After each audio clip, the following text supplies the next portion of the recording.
Can Hello. you hear? Can you see me now? I Yeah. think I've turned it on. Yeah. Yeah. All right. Hello to everyone, and welcome to the second day of the Cineville Annual Film Festival. We're really glad that you're still with us because we have a lot of exciting stuff for you planned. So, welcome to this panel discussion about documenting wildlife in India. We are here with the makers of Treasures of Grasslands and Urbania. First, a bit about our panelists. Mihir is a jeweler by profession in Pune and a wildlife expert. Treasures of Grasslands is his first attempt at directing a documentary film. He has experience of wildlife tracking fieldwork and wildlife photography in Grasslands, Maharashtra, with multiple international publications.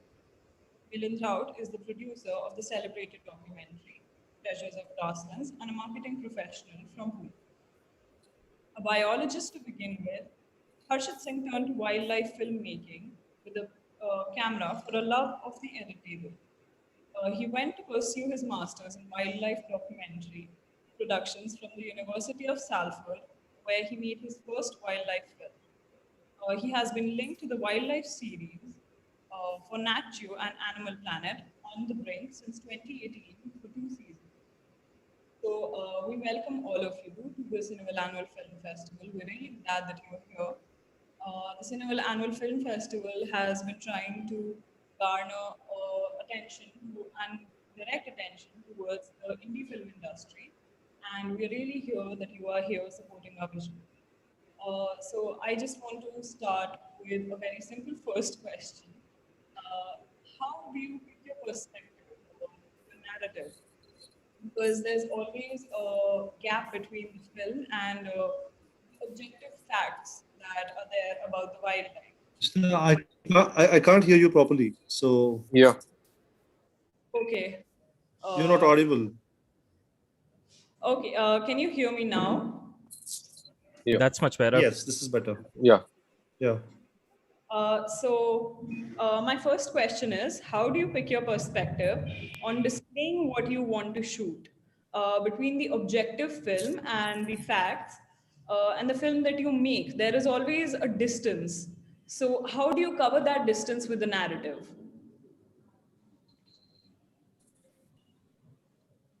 Ashit, are you going first? Let's hear it from you first. I've just been. I was actually still, in the zone watching your film on the side while I was setting up. So Yeah. it'd be nice for you two guys to go first. Okay, thank you for that. So actually, our perspective was always conservation oriented. The thought behind the film was to showcase all these treasures of grasslands to the general audience. So we never shot with the perspective of making film. So all this wildlife, all this animal behavior was very new to us. It has not been documented before. So to document and to study it later, only for that purpose, we shot the shots that we have shot. And there was no perspective as such behind the shooting.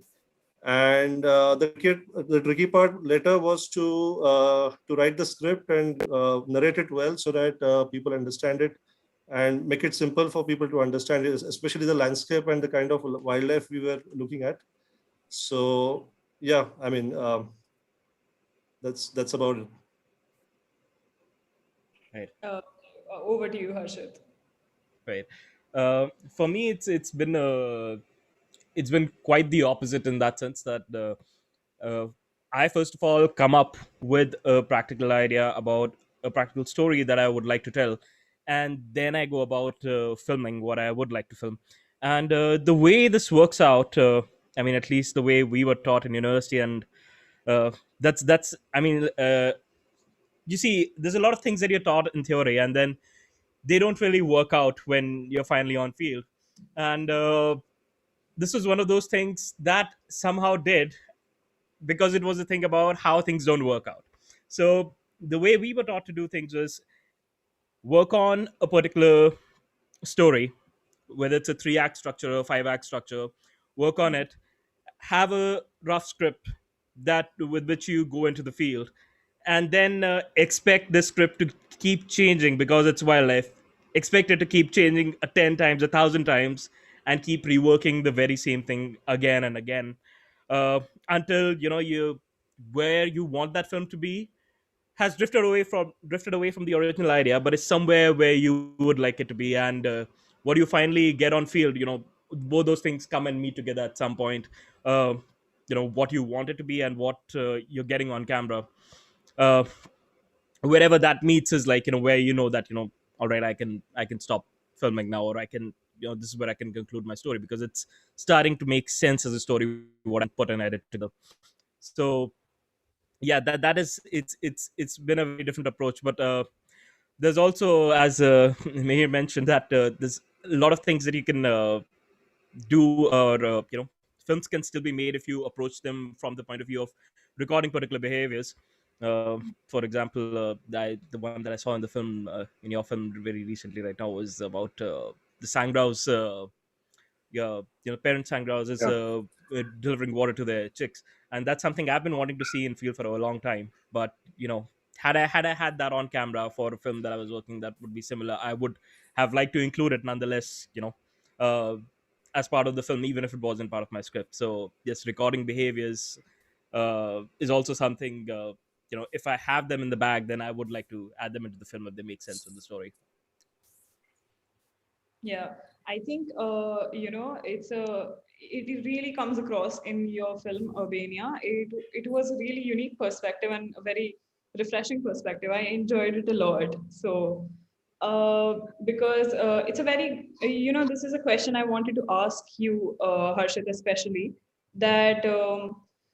In your film, you shoot animals that aren't domesticated, but they are not exactly living in the wild. So how does one, categorize these animals? They're coexisting with humans, but they're not exactly wild animals like in Treasures of Grasslands. Yeah. So that's a very very apt question that you've put up. And yes, these animals are not. You cannot really classify them all as being wild. Uh, I had come across the very same thing because when I came up with the concept for Albania, uh, it was for my final year project, and the way I wanted to portray this was I wanted thematically this film was supposed to be about animals that are just all around you and found around you, but you seem to never notice them. So I wanted to give them a very cinematic take on how these animals look like. And if you were to make them glamorous, these very common animals, if you were to make them glamorous and put them in a film, how would they look like? So I worked with the professor of mine, Philip James, who's also a professor in urban ecology, and he helped me work out this thing about how do you pick characters for a film like this. And he worked on this concept that let's move from animals that are very very close to the city and are very very highly linked to human lives, such as house sparrows, which you know they're so closely found around you that in a lot of ways you would consider them domesticated because they've been domesticated for years. It's in their name. The reason they are called house sparrows, and there's multiple species of sparrows, by the way. There's Yeah. russet sparrows, there's Spanish sparrows that are found all across India. There's about some 8 or 9 species, but there's the house sparrow, which is only found near you in urban spaces. So when you look at that, these are species that have been linked with human lives for a very long time, and there's no way you can put them apart. They pretty much rely on human existence for their own existence. On the other hand, there were species that are much further out, like the flying foxes. They're there just because they're sitting there in the orchard, but the orchard is not the only place that they will feed on. They feed elsewhere as well. The orchard is the place that they roost, and then because they're roosting there, they also happen to feed there. So the concept came up with this idea of having a range of animals that start off from being very domesticated, towards the end of the film, and but they start off from some place where they're not really as domesticated, and you're tending more towards being in a wild sphere. So that's the progression of the film, at least if you look at it from the point of biology, that moving from animals that are much further away from cities and into the ones that live much closer to cities. Yeah. I hope that answers your question. Yeah, yeah, definitely. Yeah. That's an excellent perspective. I really appreciate the way you think. So I wanted to now moving on for a documentary like Treasures of Grasslands. What is the amount of research that goes into the final product? Okay. So basically, as mentioned by Mihir, basically we had started shooting the behavior. So that was the first part. And while we were shooting, we had already explored that territory like grasslands for over the years, like 3-4 years. So basically, the research as such was not required because we were learning every time when we are looking at the behavior. It was a continuous process. So it was not more like a sitting for one particular subject and understanding it. It was a continuous process, and you keep doing that research over the period. So basically, it was shooting and learning the new things, like what Harshit mentioned. Like for the sand grouse, everybody knows the male sand grouse gets the water for the chicks in their breast feathers. But looking at that and shooting it at the same time adds to that research what you had seen or observed over the years. So it was like that. I see. So it was a lot more of learning on the field, right? Yes. Okay. Okay, so about Urbania, it's a film that talks about animals that have adapted to living with humans, like I mentioned before. And in Urbania, you also mention a few people that are adapting to the animals in return, that are helping them thrive in this area. But do you think this is a sustainable environment or sustainable setting? Right. So, quite interestingly, there's a lot of. I think the part that you're referring to is the one about black kites and Islamic communities living with them. Yeah. And the practice of meat tossing. So, I've documented in a very very short fragment. The meat tossing is part of the practice as to how it links people with the kites, but there's also a lot of you know trashed out or rubbish meat or remains from poultry that are chucked away into the garbage because they're not seen fit for human consumption, and that is primarily where these kites feed on. Now, my film was based out of Dehradun, but where I had got this concept was from working for your project with WII, where I worked as an intern during my earlier years in, while as a zoology student. And I worked on this project called the Black Kite Project, which is here in Delhi, and it has been doing the same study, and it has seen how it's linked up to both the Gazipur landfill that has a poultry market next to it, which is one of the reasons why kites get attracted, en masse into that area. And I think I'm sure, like especially you folks are based out in Delhi, so you know how the landfill looks like and the amount of kites that are there. And if you can see that landfill being sustainable in the long run, well, you know for a fact that that population of kites is sustainable as long as that landfill is going on. Uh, However, the whole practice of the actual meat tossing is it's got to do a bit more with finding a human connection between how these kites interact and how people interact with them. uh, some of the things that we did find out while working on the project was that that same practice of meat tossing also has helped. While it may not be the only reason for the kites to survive, it definitely helps their numbers grow a lot. So one of the things that we saw was near places where the practices were prevalent, we would find nests there where the kites would take about 4 or 5 kilos of meat every day and be able to raise three chicks instead of one single chick, in a single day. So in one cycle of breeding.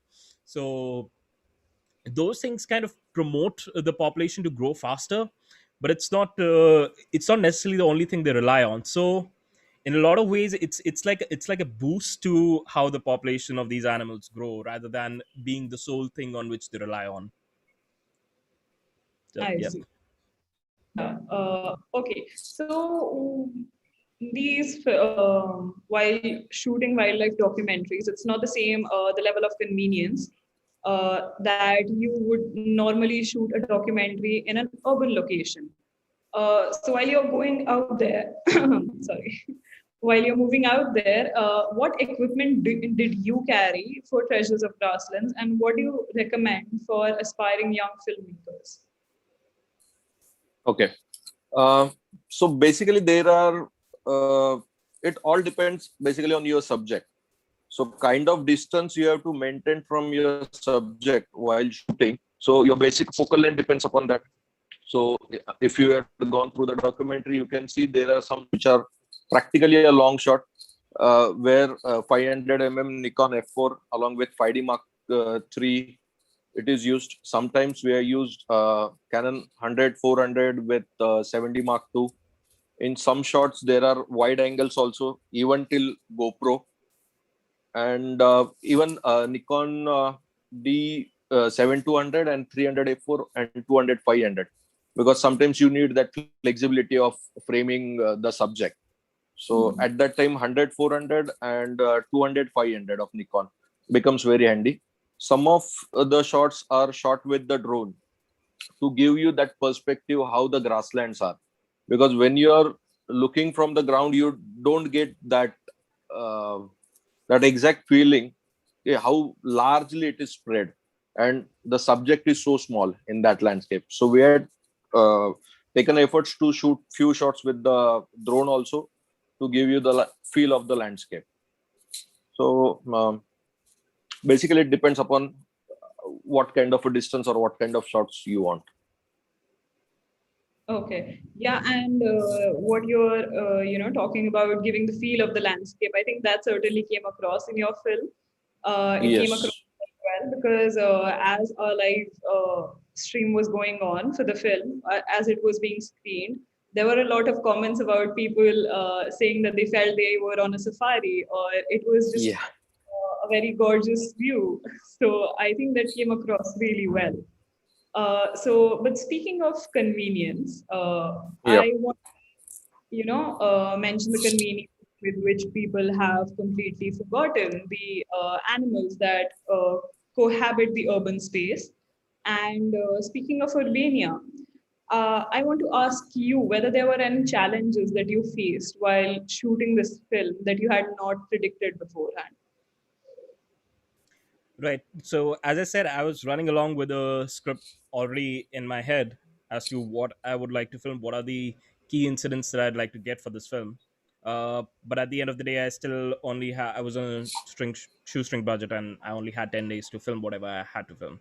So for that, the only challenges per se, working in an urban space, I think the main challenge that I think I should tell people about is the fact that Yeah. permissions are a major hassle.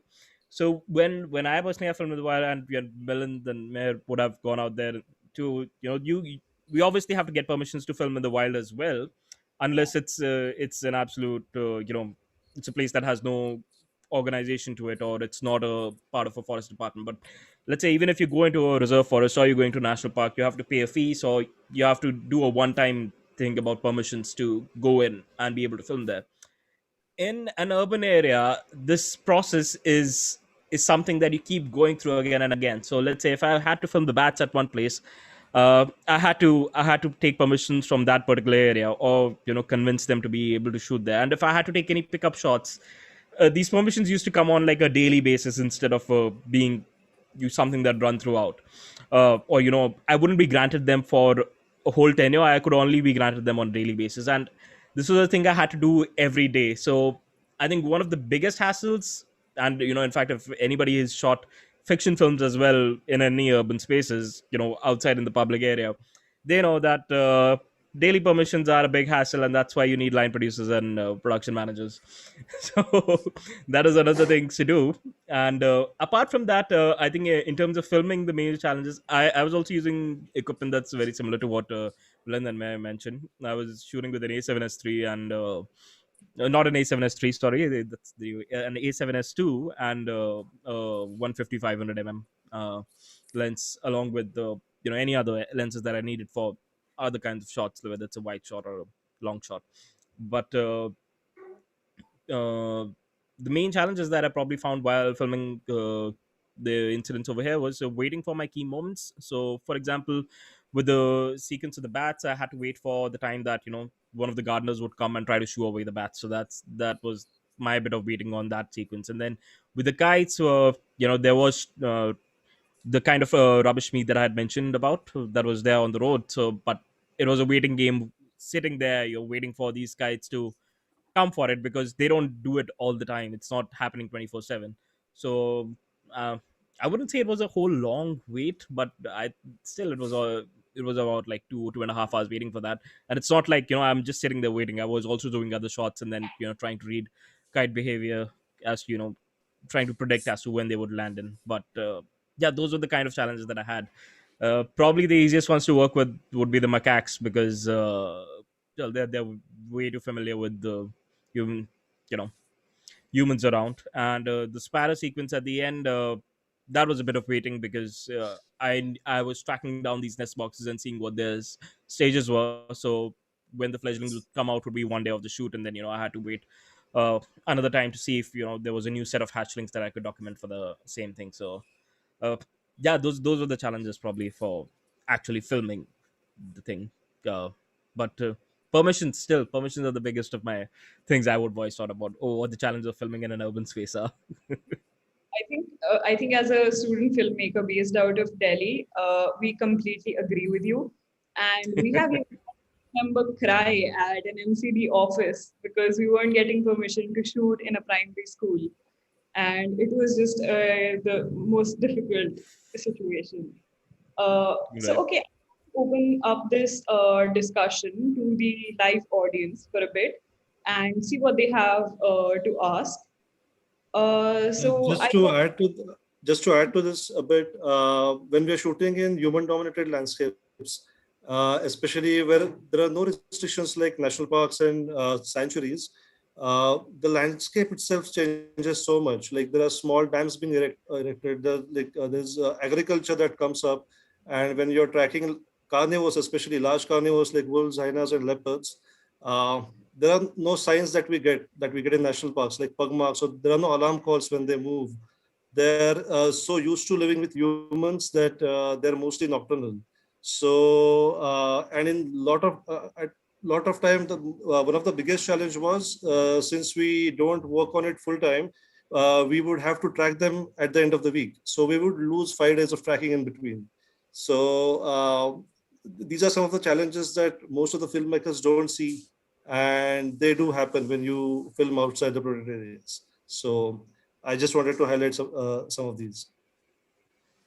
yeah, thank Agreed. you. Yeah, that we certainly appreciate it. Yeah, Harshit, you have something to add? No, I was just agreeing to Mayer's point, and I was just imagining, like, I know, like, Treasures of the Grassland is an absolute passion project, in my understanding, and that's you working over the weekends and only being able to work over the weekends. That in itself, I also see is like it is a huge challenge, especially if you're trying to track animals. And I don't know. Did you have anybody on field to be there while you were in there, or did you have any local person who was helping you out?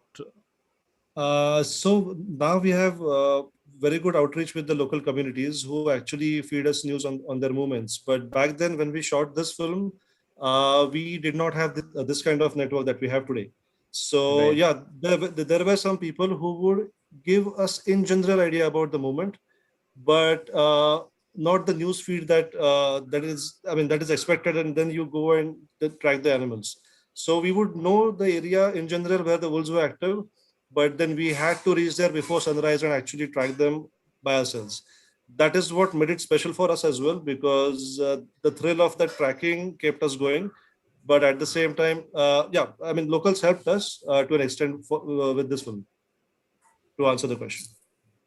That sounds very fun. Yeah, certainly. So I think a lot of aspiring young filmmakers who want to document wildlife have a few questions for you, and one of them is a background in biology a prerequisite for wildlife filmmaking? If not, how useful is it? Um, I maybe I can go ahead on that one. It's not a prerequisite. Definitely not a prerequisite.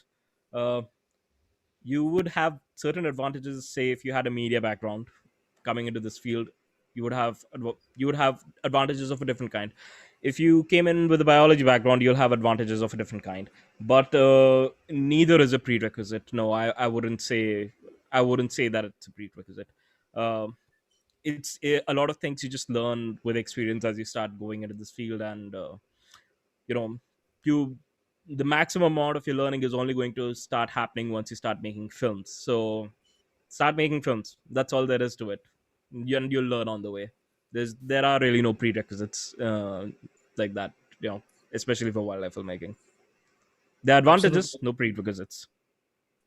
I completely agree with Harshit here, because none of us knew cameras, none of us have any kind of background uh, in filmmaking or otherwise. Uh, we just started going on field and training ourselves to the best of our abilities, and I think it worked. Yeah, I think it certainly worked. It's a stellar film, really. We have another question. What was your inspiration for this documentary? I think both of the filmmakers can answer this. Yeah, so as a child, I grew up watching all the films on tigers, even wolves, and the conservation work that has been done behind saving those species.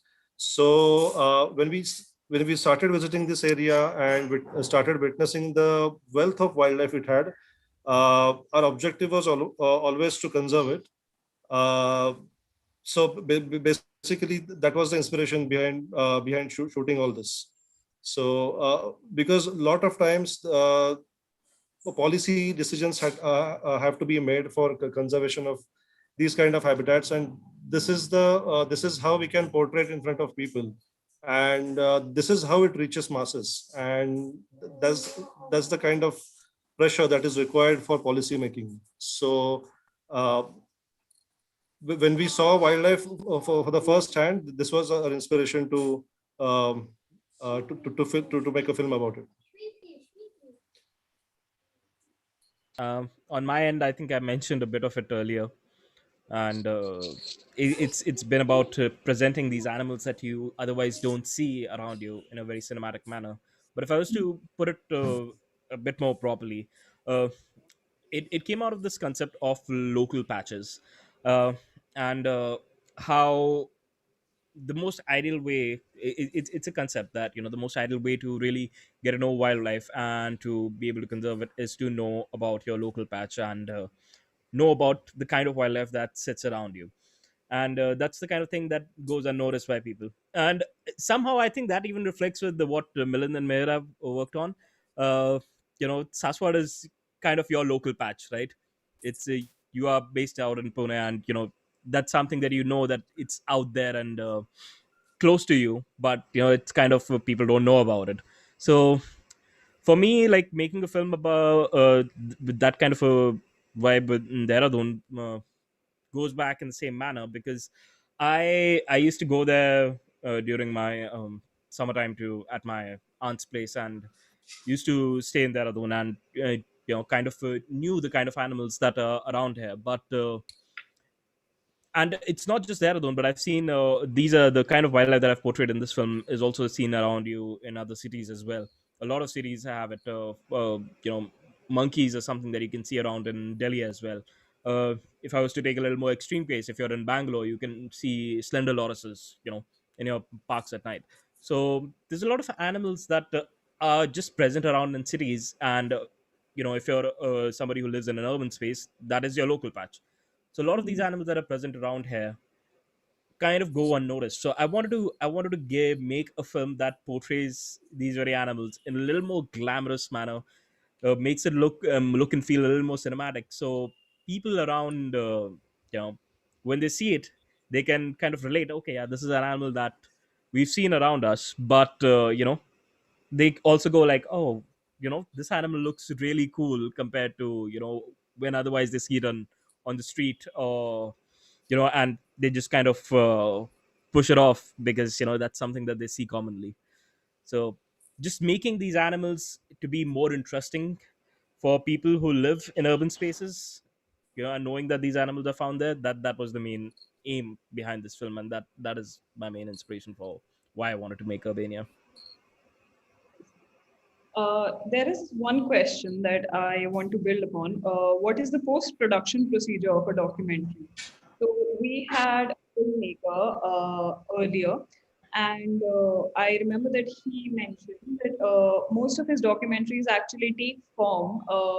They take up shape and become a definite film on the edit table. So, is that something that you agree with, or is that something that you would like to refute? I think that is something I absolutely agree with, especially for documentaries and for wildlife as well. So, very, if I was to put it into perspective, there's a certain set of shooting ratios that you have for different styles and genres. The one that has the absolute perfection is animation with a 1:1 shooting ratio. Whatever you shoot is whatever goes into the film, and that is your it's end to end. It's the final form of it. Uh, for something like fiction, that shooting ratio falls down to you know it's 2:8, so or 8:2. So there's 80% of the stuff that is shot gets used up, but there's still 20% that sits down in the trash. For documentaries in general, it becomes a 50-50 thing, that there's a half of it that you'll use, half of it that'll get chucked out. And then with the wildlife, that shooting ratio drops all the way down to a 1:10. So there's only 10% of footage that you actually use, and there's a lot of trash footage that you end up with. um, so I could elaborate on this, but I think Milind and Mihir can answer this better, because they mentioned that they've worked on this film in the manner where they've shot stuff first and then formed it into a story, and that is pretty much what it sounds like, forming it on the edit table. So I think they should, elaborate on it further. Yes. To answer this question, uh, basically there are while also editing, there are some sequences. Like if it's a daytime shoot or it's a nighttime shoot, it's a monsoon, it's a summer, or it's a winter. So when you have a similar shots of the similar animal or the same animal, so you have to select out of that which goes with that theme at that current scenario. Like if it's a winter shot and if it's in continuation, then you have to trash a better shot which might have been shot in uh, might be in monsoons or the summers. So basically this ratio, like Harshit said, it's I guess 1:10, that is for sure, or less than that. But only advantage is that when you have a lot of data, you can select the best out of it. When you don't uh, have a parallel or a multiple shots, or the shots at the multiple focal lengths of the similar activity, then it becomes very difficult to give you a mono look. Means same angle, same focal length, and same shot. It continues, and it becomes very boring. Right? Harshit? Hello? Yeah, your Hello? voice. Yeah, Yeah. hi, your voice started to break up in between, but I think it seems fine now. Okay. Okay. Yeah. Yeah. So, were you continuing? No, that was the last point. Then it's like Right. shooting the same thing in different with different focal lengths and different seasons. You get a better opportunity to select the right shot. So Yeah. it's like 1:10 or might be less than that. I completely agree with Milind over here, and there's a lot of times that it happens that we have to trash a shot that looks better for Yeah. something that doesn't look as good, and it happens a lot, because what builds in a wildlife film, what builds your story is not shots, it's sequences. uh, Yes. and you always need to have these sequences in the correct perspective, and they need to work and flow properly for your edit to flow properly. So that is the one reason why it's all the more important to have variations of your focal length and variations of your angle for even if you're documenting the same action, just to be able to give your film some pace and be able to cut fast enough, or at least have the option to cut fast enough when you need it. Because otherwise, you'll just end up having long shots that are 5 seconds, 10 seconds long, and way beyond what the average audience would like to see, and it'll just be past their attention span to be looking at these shots. So yeah, that is definitely true what Milind has mentioned, and I 100% agree with it. I see. This, I think, having seen your films back to back, this is a question that the audience might also have somewhere in the back of their minds. Both your films, Treasures of Grasslands and Urbania, feature interaction between animals and humans. Urbania focuses on the animals that have survived and are thriving in a predominantly human environment of sorts, an environment that humans have built upon. And in Treasures of Grasslands, it's kind of the opposite. It's about how a tribal group is surviving in a predominantly wild situation, one that is, dominated by wildlife of sorts. So, despite this role reversal of sorts, why do you think there is this parallel between the two films?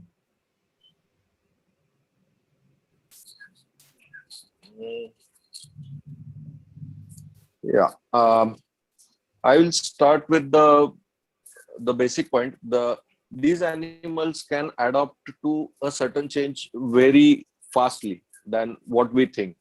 See, like dangars, these dangars, they are living in the same area for n number of years. Like this might be their 50th generation who is doing the same thing, and they know how to survive with the wolves while they are having more than 2 to 500 like individual is missing out of that. So it's more like they're now they know the animal behavior there. That is one thing. That's why they are able to survive with them.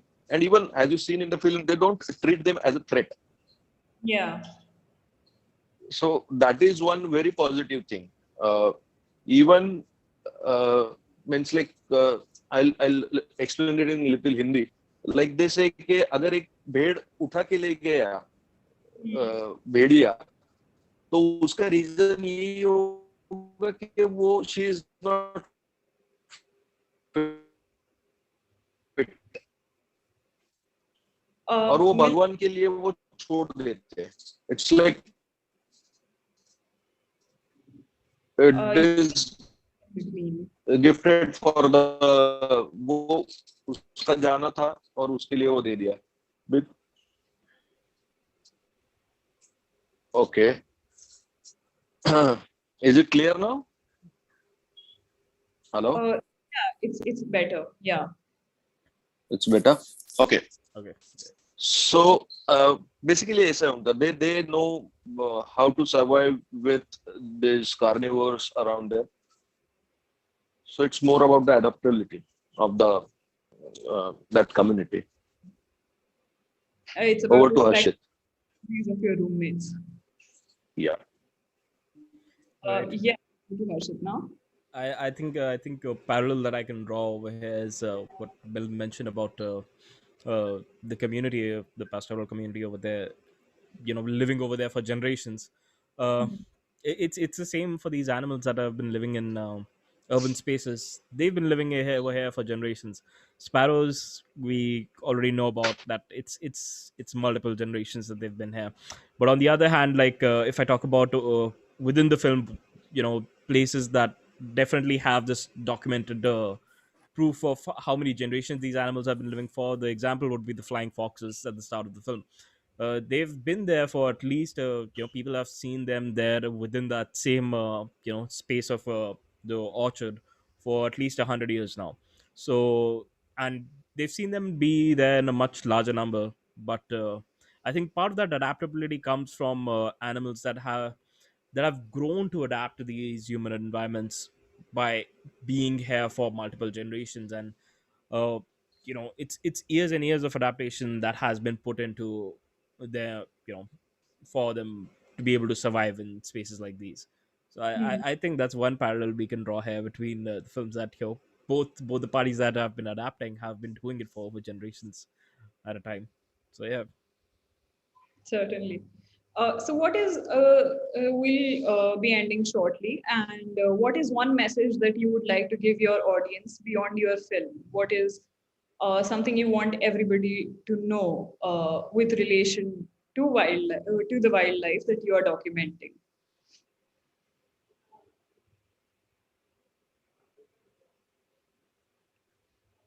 I think we can start with either one. Yeah, Harshit, if you want to go first. Yeah. A message that I would like to give to the audience and anybody else who's interested in making films about wildlife. Uh, I think in today's time, if you really want to tell stories about wildlife, uh, just or if you just want to make films, I think the main lesson, the main thing I want to tell people is that don't go after trying to get great visuals or trying to make get the most exorbitant animal that you can find on camera. Or what you really want to be chasing is chasing good stories and good hooks that you can convert into stories when you're looking at wildlife. uh, because at the end of the day, it is only the story that matters. What equipment you use doesn't matter. What animal it is, it doesn't matter. It's all about having a good story that will make your film be something that people would like to see. And you know uh, that is the first and foremost thing you should be focusing on, even if you're trying to tell a wildlife film.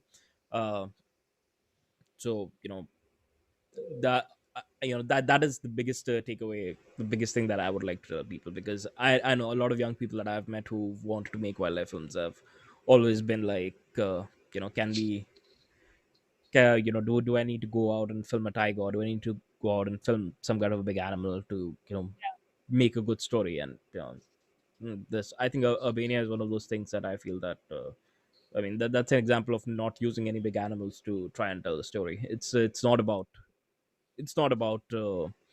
finding the best subject. It's always been about finding a good story, and that's my you know 2 cents Starting with about making wildlife films. yeah. So Milind. Yes. What I will suggest is the first thing, the one should start documenting it on whatever equipment, whatever basic camera, or whatever they see, whatever they find new, they should start documenting it. Once you are into the field, then you know why this happened and why this not. Then you start understanding the animal behavior, how they will react. So that will help you to shoot in a better with the better understanding of the subject.